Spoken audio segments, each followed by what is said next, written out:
today I'm here with Anne, and we're going to talk a lot about public speaking in a second language today, and how that can be like a very important thing to develop. And sometimes like we don't even know we should develop those skills.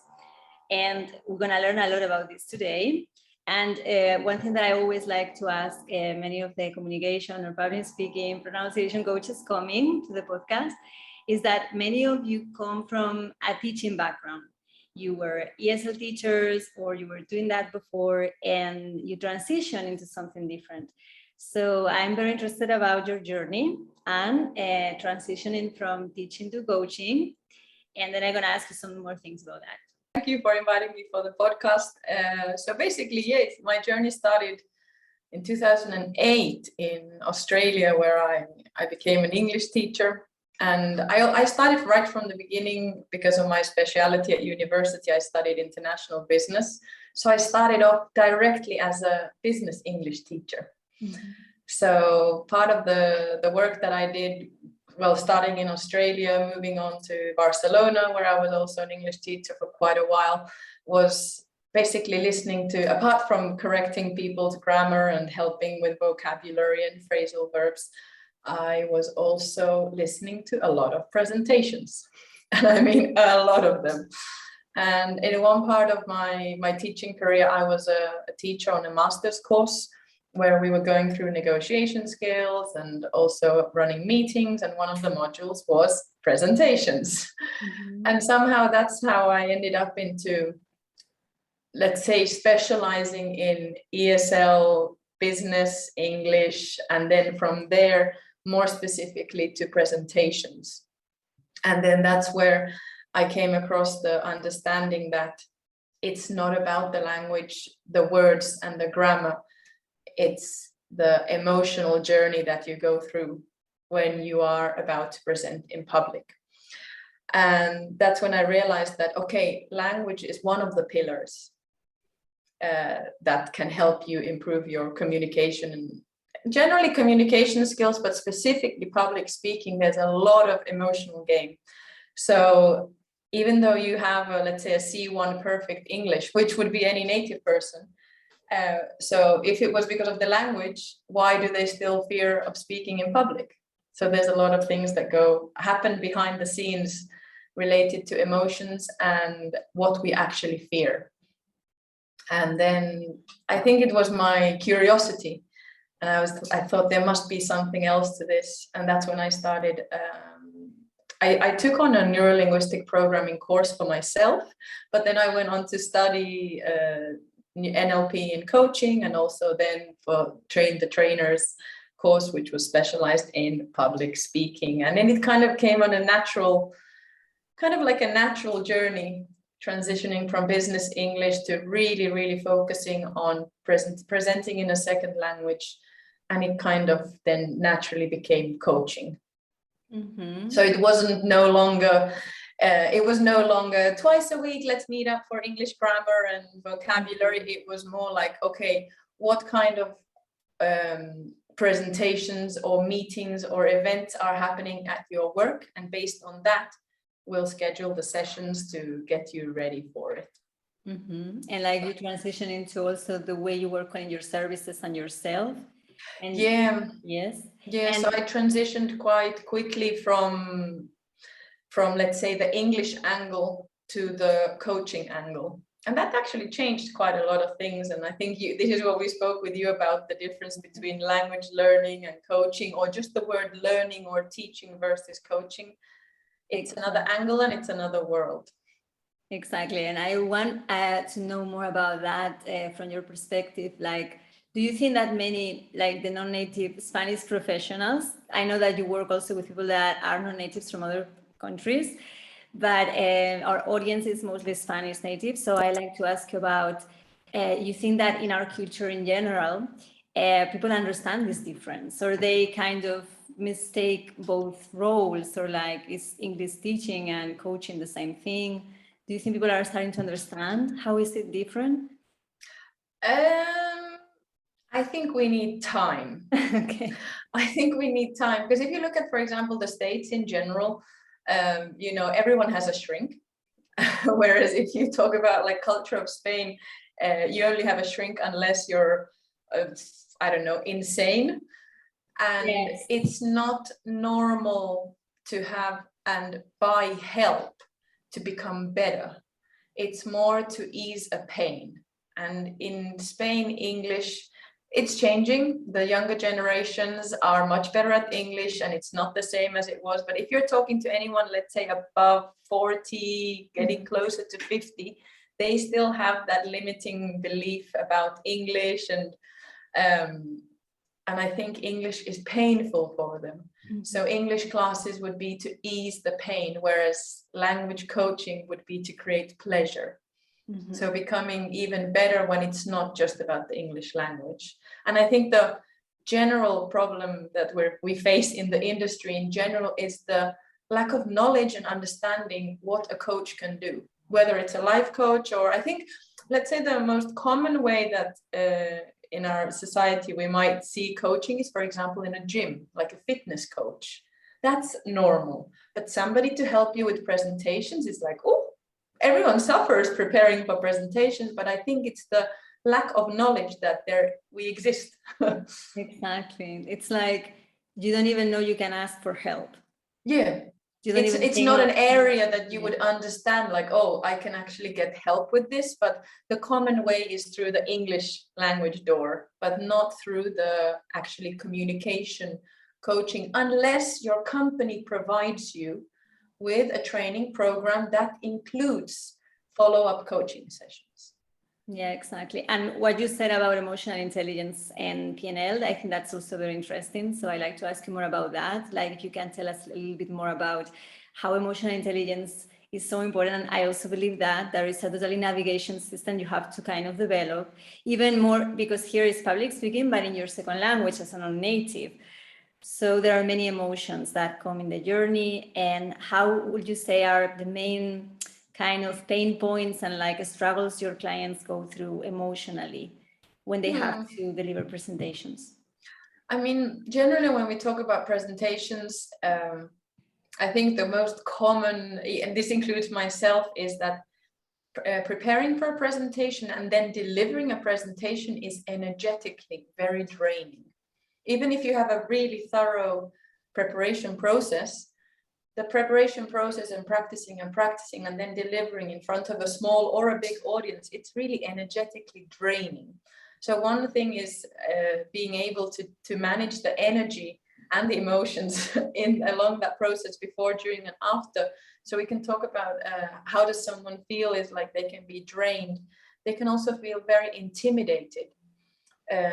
If you are in a position where your company has been acquired by an American company and suddenly you're in the meetings with native, like senior, let's say the sales team or even the board, and suddenly you find yourself in a meeting where everyone's native and you're very technical and they're from the sales team, it can be intimidating. You can feel completely overwhelmed and also nervous. That's a very common situation, is I feel nervous if I don't know the answer.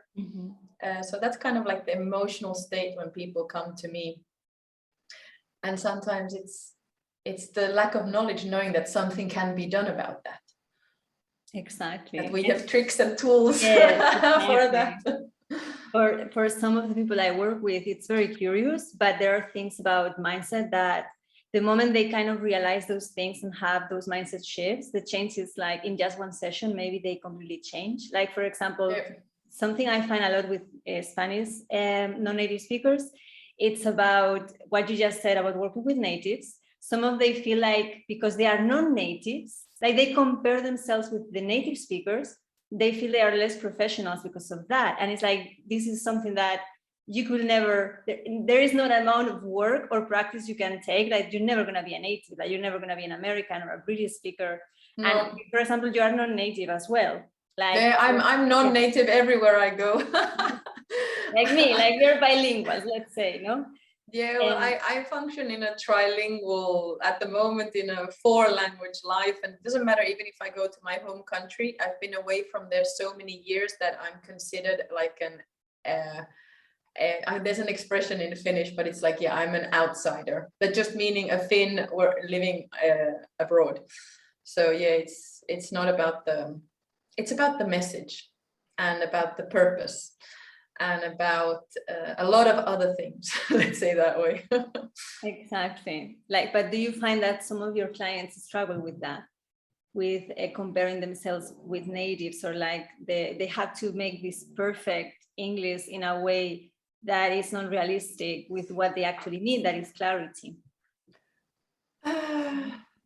I think some do come with the idea of like the word perfect. I remember I was recently recording a conversation about what does perfect mean in communication. Mm-hmm. And in that conversation, I completely threw the word perfect out the window, because I don't work with perfection.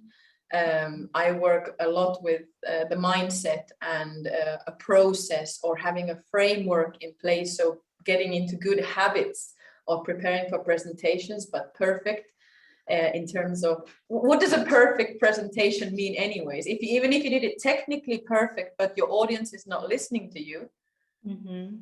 and there's an element that you can't control, is your audience. So Okay. how can you define perfect when there's an element of that you can't control? So perfect out the window. Yes. Yeah, I think that's such an important advice for people to listen again and again. Like, you don't have to strive for perfection. And you work mostly with clients from tech, no? Most of the time, yeah. Most of the time. And they have to deliver presentations that are very technical. Yeah, so there's an added element of, let's say, sometimes it's tech versus tech. So they have to explain something technical to their team. In this case, it could be a demo. So you've been building a website or an app, for example, and in an agile environment, you might be checking in every couple of weeks how it's going, and at some point you might do a demo, no? Mm-hmm. And so the demo is from tech to tech. And then sometimes you might have to do the demo for stakeholders. So then we're talking about tech to non-tech. So the problem in the end is being able to communicate and express your knowledge and your work, but also to engage and interact with your audience. Mm-hmm. So there's several elements to that, which is not just about, in this case, a perfect demo, but it needs to be clear at least. I've heard of some horror stories, because obviously I don't get to see the demos, but I get to hear about the demos.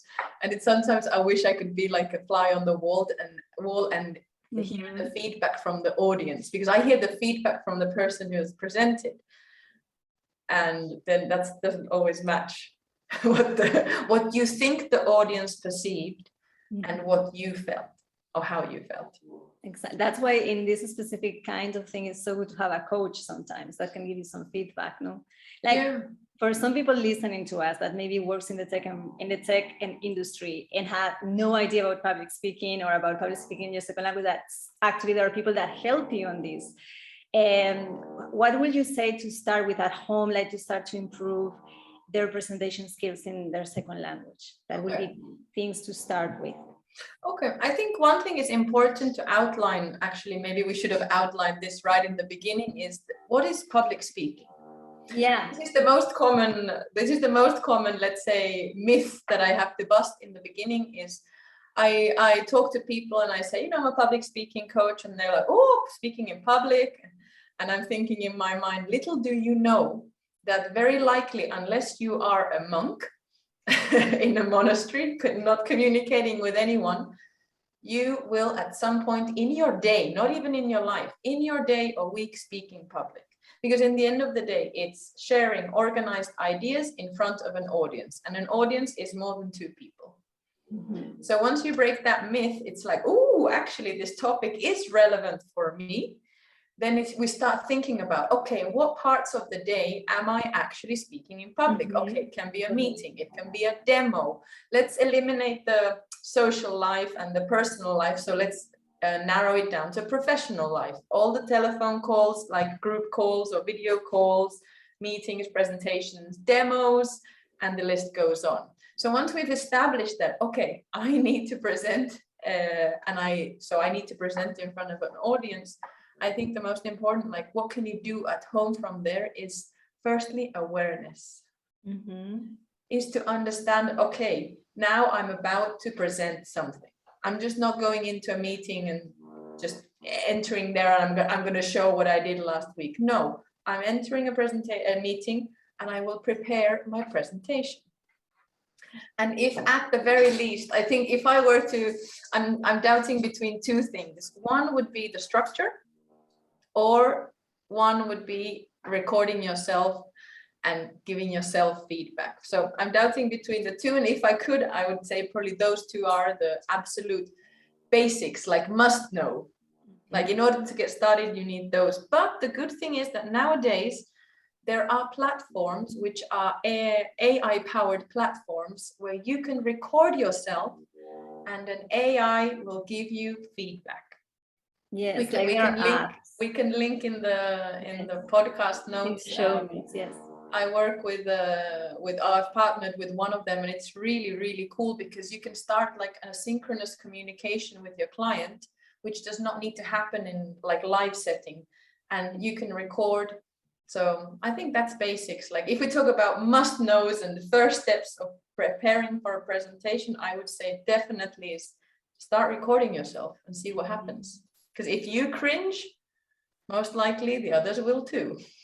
Yes, I think it's like really good advice. And sometimes we just don't think about that, like recording ourselves in camera or recording ourselves, like just listening to our voices. Yeah. And actually, one thing, sorry, record and watch. Because just recording is not going to help. Totally, no, you have to record a voice or video, but you have to then watch it and use the video to give yourself feedback. Totally. And what would you say is like the main things your clients struggle with in presentations that they are really like, it's kind of a common denominator in many of them? The endless, keep it short and simple. Like you have no idea. Maybe you have the same, but like the amount of slides I have literally thrown into the bin for absolutely useless because there's too much information, it's too confusing. And recently in a workshop a couple of weeks ago, we did a test. So from the 6 participants in the workshop, I asked everyone to bring one slide from a presentation they had done recently.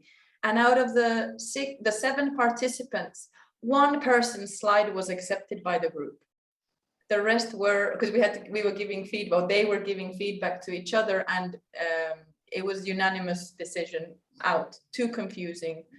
And that keeps on being like, we think we need to put that much info. You don't need to put your 10 years of expertise into a 2-minute pitch. You can't. So how do you keep it simple? But that happens everywhere, because it also happens when, like in social media, like when you are basically writing your post, even in LinkedIn or in like Instagram, and like you need to show that you're an expert or something. And maybe that is kind of what makes it unclear. Like it's not the same writing for an audience. There is a specific purpose for each audience. And what you said, people are maybe not interested in all your titles and everything you have to say, but it's like that's where public speaking coaching or communication coaching comes with, like to understand the different vehicles of communication and how to use them. What you say is true, it happens a lot. And for example, even in my case, I noticed that sometimes when you communicate, you're not thinking of the audience, and like, oh my goodness, it's too complicated, it's too much words, too confusing. But I think it's getting to explain something complex in a way that is simple. That's such an incredible skill to have. So yes, and it's the mastering the art of really having clarity. Like make your words better than silence. If you have nothing to say, keep quiet. Totally. But would you say there is an element of confidence that is very emotional that goes behind the fact that you communicate in a way that is simple and clear? Because I think I've heard saying that the good leaders are not the ones that speak the more in a meeting, but are the ones that listen the more and just say what is important to say. So that's actually very interesting. People listening out there. I mean, it depends firstly on your leadership style.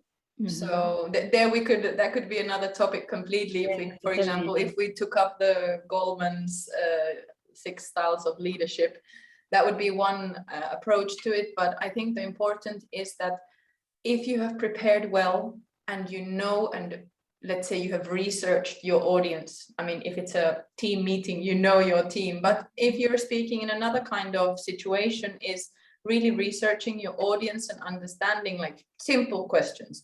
Are they native or are they also non-native? What's their cultural background, or which country are we in? Can I make a joke about football? Can I joke at all? But beyond that is really having that purpose and clarity to your message. And that does not mean more words or more slides. Exactly. I cringe when I see like 50 slides in a presentation. I think, oh God, like, no. You don't need 50 slides. I often say, like, okay, so if I take these slides away from you, your presentation should be equally good. That's a good place for people listening to start with. Like, let's see how many slides are in your presentation, and maybe I can make less of those. So that's like a good point to start with, I think, too. Yeah, and I mean, basics of public speaking is do not read. Of course, because you do not put text on your slides. Secondly, another really common mistake I see is that, let's say I have my presentation slides and then I will send some material to the participants. I use the same slides. Mistake, because presentation slides are not the same as handout slides. So those are like basics that we have to clear right from day one, is do not read. Because if you're reading, you might as well just send them the handouts. Exactly, and it's more robotic, and you don't see the person in the presentation, no? When it's what's the point? Yeah, if the person's going to be reading anyways, you might as well record a YouTube and send them the recording. And another thing that I really like, for example, in public speaking, is the fact that you can see the person in the speech. So there is an element of you addressing the audience, of course, but also there is an element of you being yourself. Like, you can be goofy and you can have humor. Like, sometimes people think because you are a professional, like you're like serious or something, and that's not true. Like, I can be professional and at the same time I can be goofy and I can make jokes. And you should like also use that in your public speaking skills, don't you? Like, to be more of yourself and maybe like share some anecdotes or some things from your life, like some stories or anecdotes there. What do you think about that? I'm a huge fan of authenticity, especially when you're navigating across cultures and across languages. That is the one joker card you have. That's your like strong hand, is your authenticity. I mean, let's not say extremes of if understanding cultural differences, but if we work around that, is definitely being yourself, because in the end of the day, the people have come to listen to you.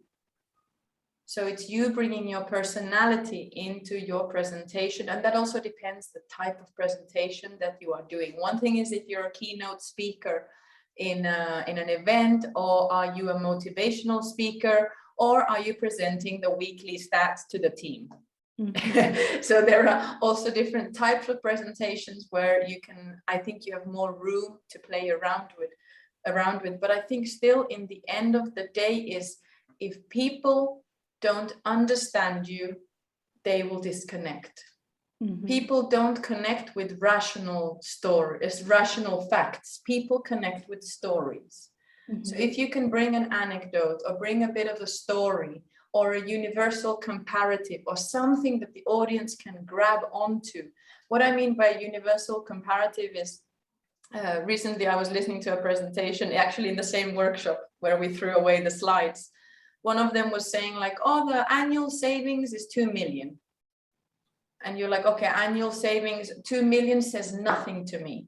But if I bring it, I land it down and I say, okay, that's the equivalent of you saving, let's say 5 houses in 1 year, like the price of 5 houses.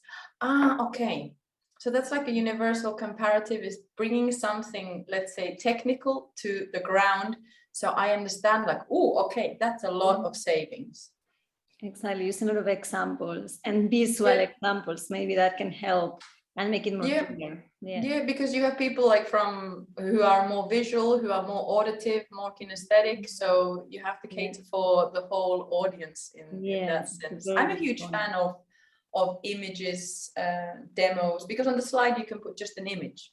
No need to put any text, right? Yes, exactly. Great. I think it's a very good point. And this last one. And okay, there is something I was thinking when we were talking about being yourself, that, for example, in the case of a second language, and this is, I would like to know what you think about that, being a non-native, because as a non-native myself, bilingual and being Spanish native, and I like the project of your name that is a version of me, isn't it? Like version 2 of me, because that's exactly the way I feel. Like, for example, when I'm speaking in English, I don't feel that I lose my identity as a Spanish. I think it's an addition. Like, it's more of myself, if you want, but it's not that in English, I'm not Spanish anymore. Okay, so you're like dropping the original identity when you step into the second language. It's like it comes with the fact that I'm a bilingual. Like, for me, it's more like a bilingual identity, and I like to share that with my clients. Like, it's more about adding than subtracting or something. Like, you don't have to hide that you're Spanish, or like embrace it and use it in your communication. Like, as you said before, for example, when we are navigating cultures, so that's where I like to go now. Like, because as a communicator, that you're a global communicator with English, you're gonna also find a lot of situations, maybe networking more when you network than when you deliver a presentation, but maybe also when you deliver a presentation, where there are cultural differences, or where are like people don't get things because of cultural differences, because also emotions change with culture. And this is like new research that to me like blows my mind. So I would like to know for you, like in your experience, what will be like some advice to navigate emotionally the cultures when you're in a multicultural communication setting? Oh, I think like for you, for your own experience, for example, like coming what comes to me, well, first things I must say is that my experience is strange in the sense, or quite unique, that I have always navigated in very international environments.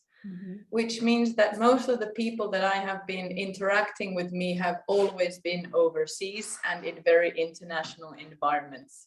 So I'm not sure what part, so for example, if I would bring an example, that I'm from Finland, where the culture is that you don't express a lot of emotion, which also means that in terms of, for example, being honest and giving honest feedback, is not the, let's say, the initial thought. You kind of hold it back. Different if you're in a meeting or a one-to-one where the feedback is the topic. But in general, giving feedback, let's say, to your friends, versus in Spain, I feel it's much more open and expressive communication, from I love you to I hate you, whereas us Finns are like, ugh. So I feel that I'm somewhere halfway there.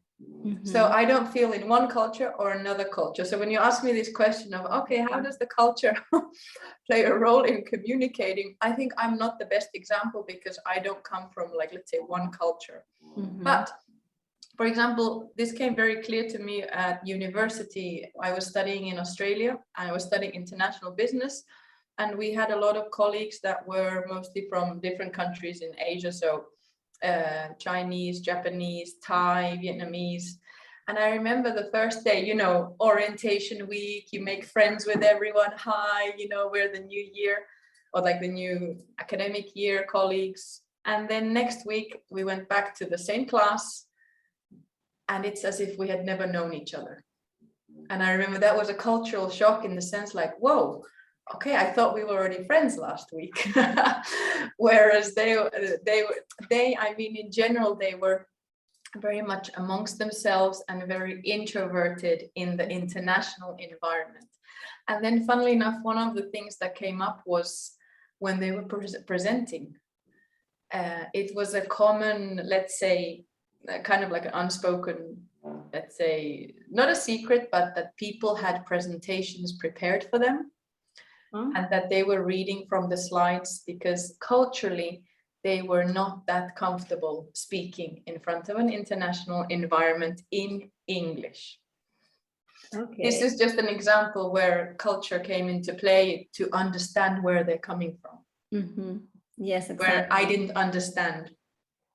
Yes, I think that's very important, like the skill of, or the understanding, the awareness of where people come from, that maybe it's cultural and it has nothing to do with anything you have done. Like sometimes you don't understand. It could be anywhere from like the hierarchy, high context versus low context. You can also talk about the feedback, if feedback is given directly or indirectly. You can also talk about whether it's an individual or collectivist or a collective culture. So I'm really fascinated about this, and I'm only studying more about it now, even though I did my thesis on organizational culture. Oh, okay. So that's quite a thing, eh? Because it is a thing. It is a thing.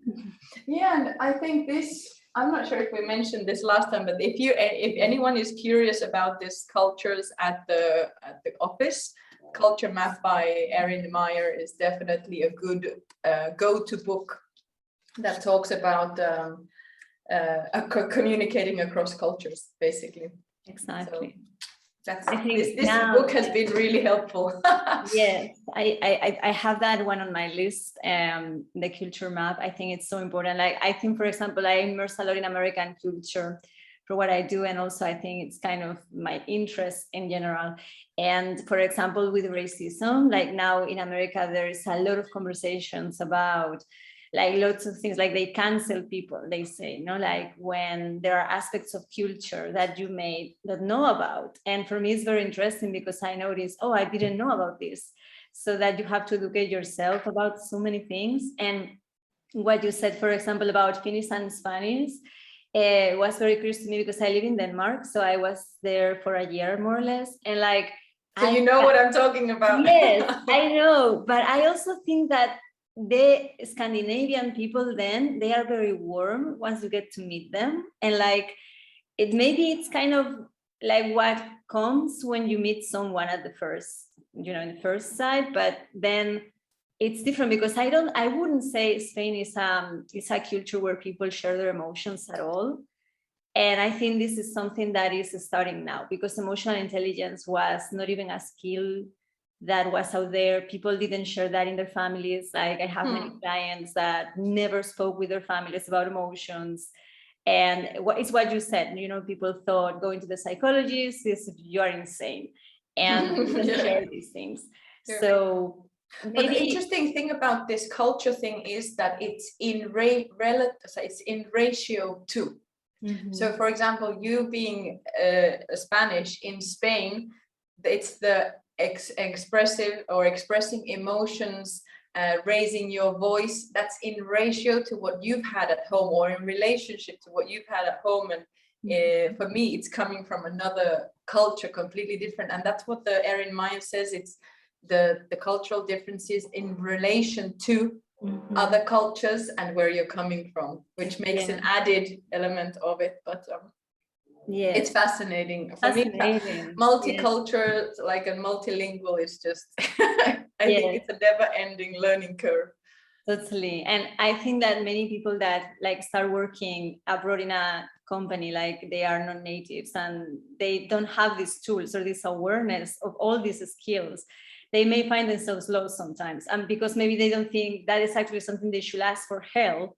And that's why coaches on communication, here we are for. Yeah. Yeah, because there's also like that linguistic and cultural integration. Mm-hmm. But you think, for example, if you're about to go, and let's say you're sent over to work to, I don't know, let's say Shanghai, it would be more likely that you would be seeking for, let's say, a cultural adaptation.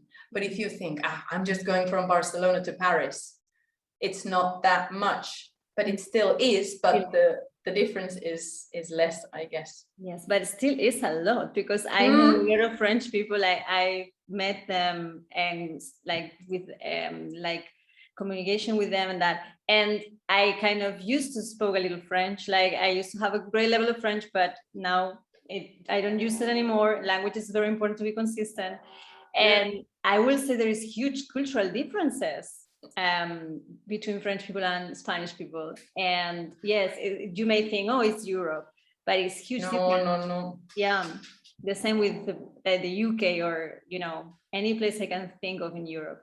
There's huge differences. I never been to Finland, but I guess so too. I mean, the Scandinavians are quite similar. Mm-hmm. But okay. I guess I need to look more into what the differences are between the Scandinavians. When I've been there, I thought the places were, the energy of the places seemed different to me. But it's like, as I only lived in Denmark, but I visited also Sweden, and Sweden felt more arts and alternative, and Denmark felt more like America.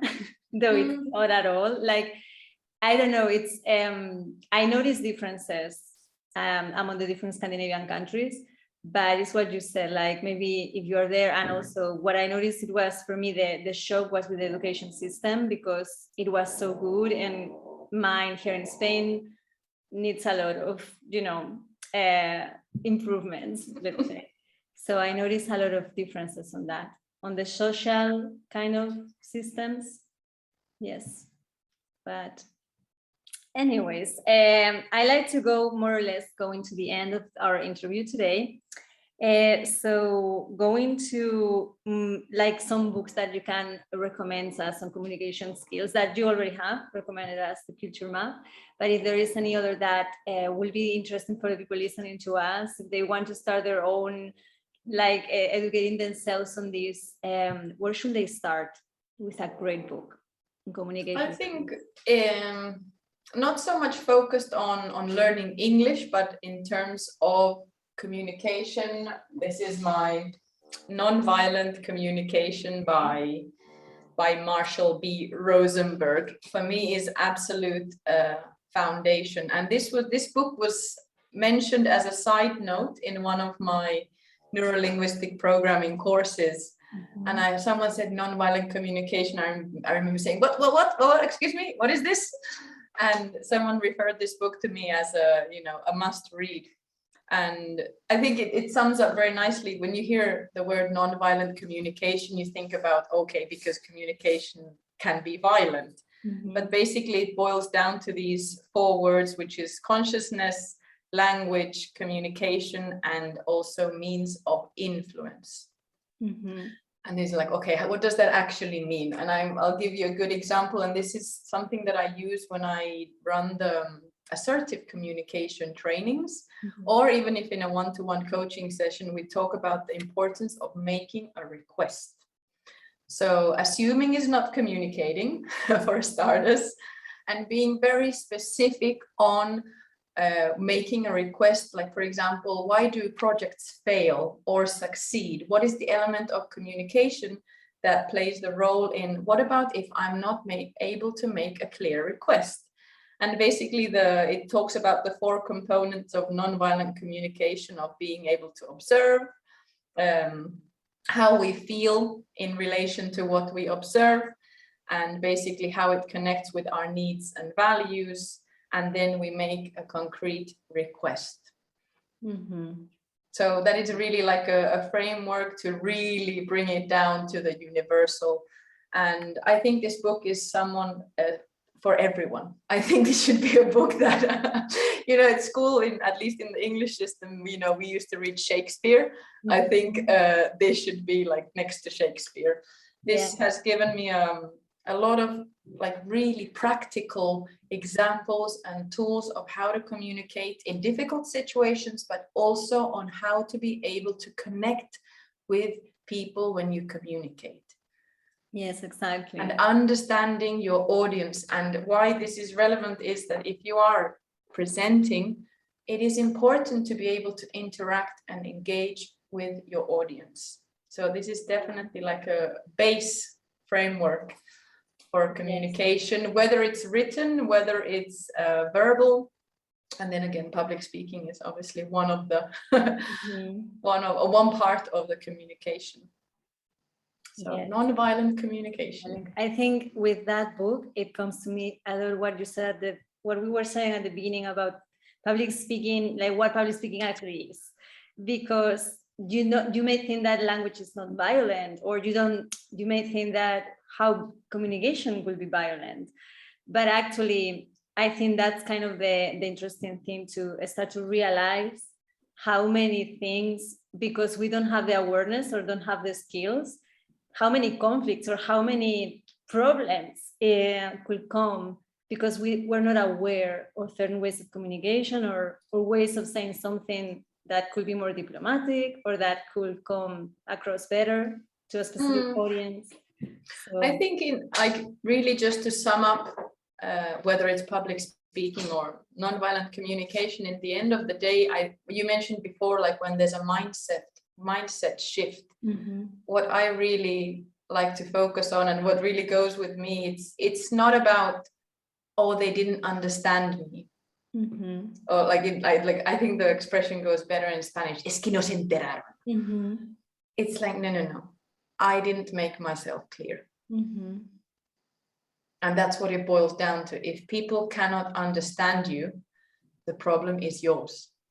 Yes, or the audience that you're choosing. Maybe you're choosing the wrong audience too, because sometimes when you give advice, for example, like it's very clear with this, like you should also know if in the advice somebody solicited your advice, if you're giving unsolicited advice and the person is not open to you giving her or him advice.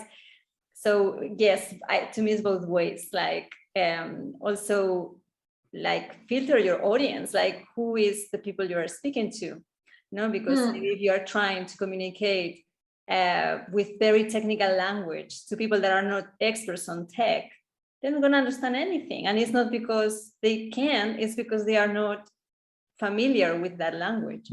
And that's where you as a speaker have to adapt your language to make sure that you're being understood. There's so many things we could talk about from that point, but that calls for another conversation. Yes. Well, Anna, we are getting to the end more or less of the conversation, but I don't know if there is something else you want to add on the topic. Like, for example, I was thinking about any anecdote or any very fun story that happened with any of your clients about public speaking that you would like to share with us.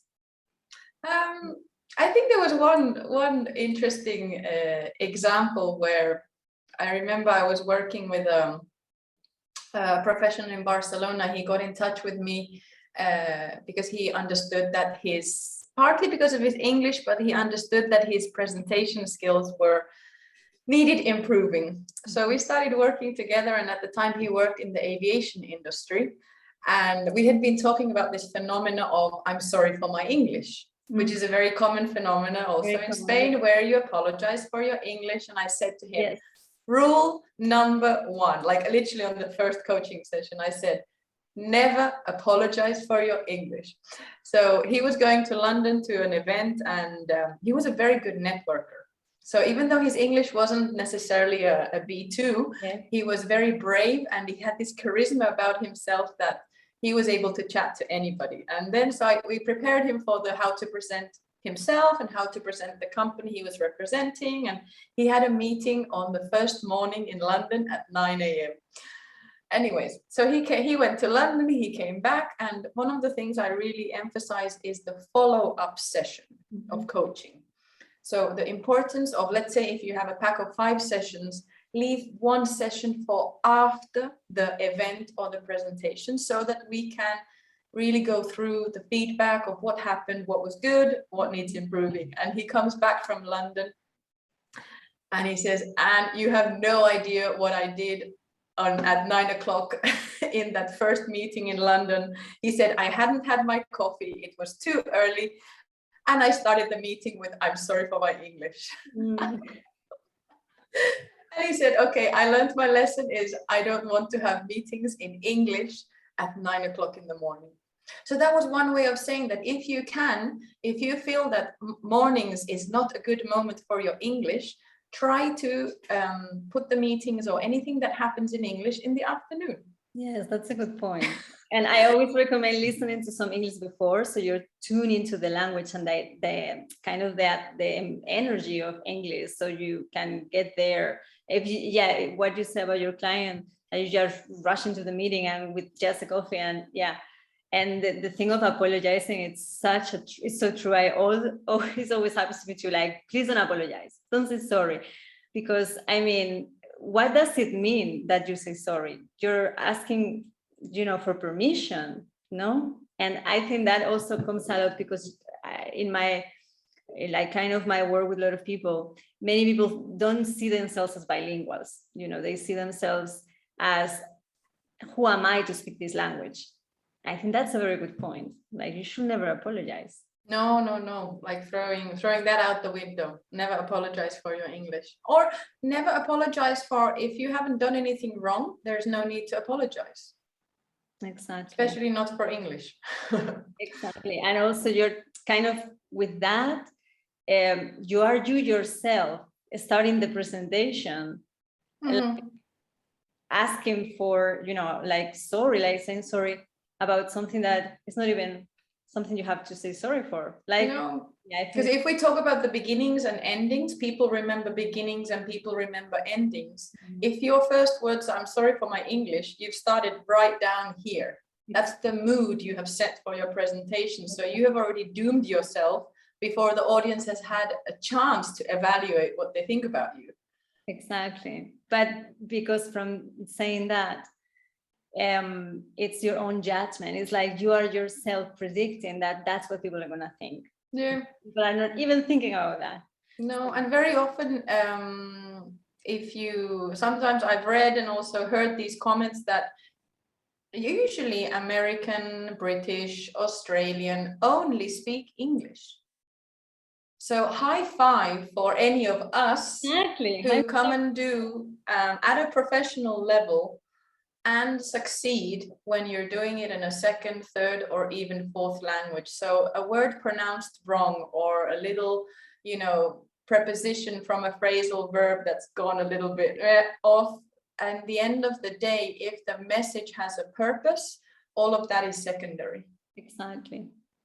But I think for me, that's why I really like to communicate the importance of understanding you as a bilingual, because here in Spain, it's been, I don't know in Barcelona where you live, but I remember when I live in Barcelona, maybe it's a very international city, and but in general, the pressure about all English academies are with British flags, and like all normally teachers are native speakers. Like there is that's another topic. Native English teachers. Don't even get me going there. For another podcast, yes, it's completely for another podcast. But I think that's a very good point.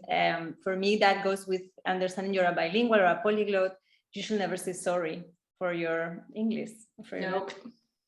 Well, and thanks so much for your time and your wisdom, everything you have shared with us today. That I'm gonna listen again. I think there's so much to learn. I would like to know, and also the people listening, where they can find you. Where are they like your offerings now, your services now? Yeah. Please let us know where we can find you. So I've changed my style a little bit, and I have gone to radical simplicity, and I invite people to come home. So I invite people to come to my website, which is www.version2ofme, 2 with a number, 2ofme.com. And that's where you can find all of my articles and the latest online course, the basics of public speaking. And I am also on LinkedIn with my name, Anne Pirkkanen, double K. Okay. So yeah. Your surname, I wasn't sure about it.